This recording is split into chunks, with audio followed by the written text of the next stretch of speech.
నమస్తే, welcome to ప్రజానాడి.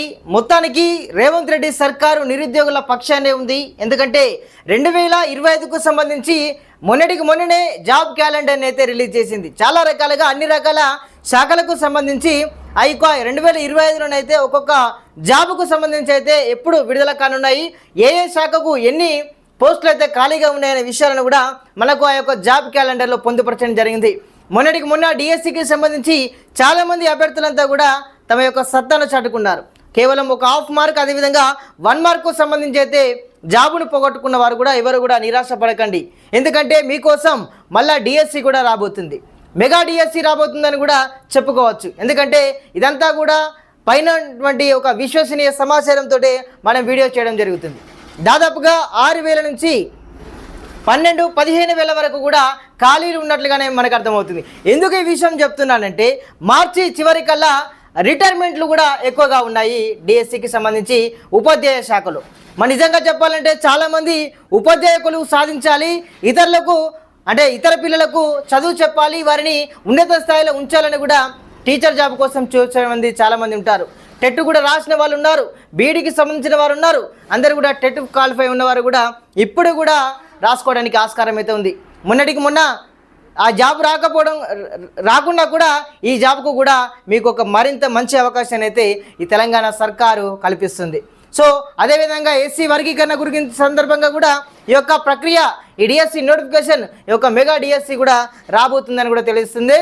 అదేవిధంగా SC వర్గీకరణ కూడా దీని వల్లనే కూడా అది కూడా ముమ్మరంగా చేపట్టిన ఆ యొక్క వర్గీకరణ కూడా ఇదంతా కూడా డిఎస్సికి సంబంధించి టీచర్ జాబ్ ఎవరైతే కొట్టాలనుకుంటున్నారో వాళ్ళకైతే నిజంగా ఇది ఒక మంచి పరిణామంగానే చెప్పుకోవచ్చు. 6 నుంచి 15,000 వరకు కూడా మనకైతే నోటిఫికేషన్ వచ్చే అవకాశం ఉన్నట్లుగానే అయితే మనకు స్పష్టంగా అర్థమవుతుంది. ఇప్పటికీ ప్రిపరేషన్ ఎవరైతే మొదలు పెట్టకుండా ఉన్నవారు కూడా ప్రిపరేషన్ అనేది మొదలుపెట్టండి. మీ గమ్యస్థానాలను చేరుకోవడానికి ఇది ఒక మంచి సమయం అని కూడా చెప్పుకోవచ్చు. ఎందుకంటే అంతకుముందు ప్రిపరేషన్ చేసిన వాళ్ళకు ఇది కూడా మంచి టైం. అదేవిధంగా ఇప్పటి నుంచి కూడా ప్రిపరేషన్ అయినా కూడా మీరు మళ్ళీ మీ యొక్క గమ్యస్థానాలకు చేరుకోవచ్చు.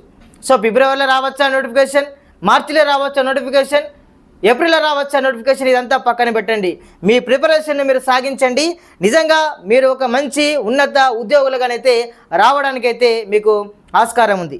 సో చాలామంది ఈ యొక్క డిఎస్సి నోటిఫికేషన్లో ముఖ్యంగా చూసుకున్నట్లయితే ఎవరైతే బీఈడీ చదివి ఉన్నారో వాళ్ళకు కూడా పూర్తిగా న్యాయం జరిగే అవకాశం ఉంది. ఎందుకంటే మీకు సంబంధించిన పోస్టులకు సంబంధించి ఒక ఆ కోటా కూడా మీకు ఉంటుంది. కాబట్టి ఈ యొక్క బీఈడీ ఎవరైతే ఉన్నారో బీఈడీ చేసిన వారికి కూడా ఈ యొక్క నోటిఫికేషన్లో అందరికీ సమన్యాయం జరిగే అవకాశం అయితే ఉంది. కాబట్టి ఎవరైతే బీఈడీ చేస్తారో వారు కూడా మంచిగా ప్రిపేర్ అవ్వండి.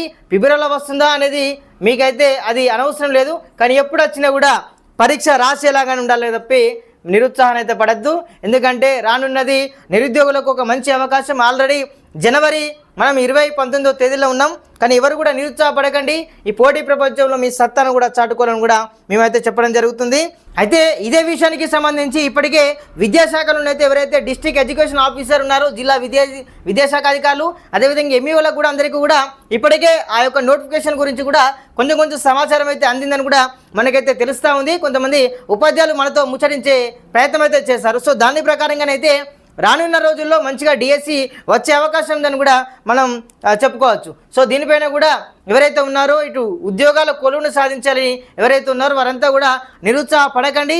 తప్పకుండా రానున్న రోజుల్లో మీరు తప్పకుండా ఉద్యోగం సాధిస్తారని కూడా మనం చెప్పుకోవచ్చు. సో ఎవరు కూడా నిరుత్సాహపడద్దు. మీ టైంను కూడా వేస్ట్ చేయకుండా మీది ఏదైతే పంతుల నౌకరు ఉన్నదో ఆ పంతుల నౌకరిని కొట్టేదాకా కూడా మీరు ధైర్యంగా ముందుకు సాగి మీ యొక్క టైం టేబుల్ ప్రకారం మీరు మంచిగా, అదేవిధంగా చాలామంది టెస్ట్ సిరీస్ కూడా రాయాల్సిన అవసరం ఎంతైనా ఉంటుంది. ఎందుకంటే మనం ఎన్నిసార్లు ప్రాక్టీస్ చేస్తే అన్నిసార్లు మనకు చాలా మటుకైతే గుర్తుంటుంది. సో వాటి మీద కూడా నిఘా పెట్టండి.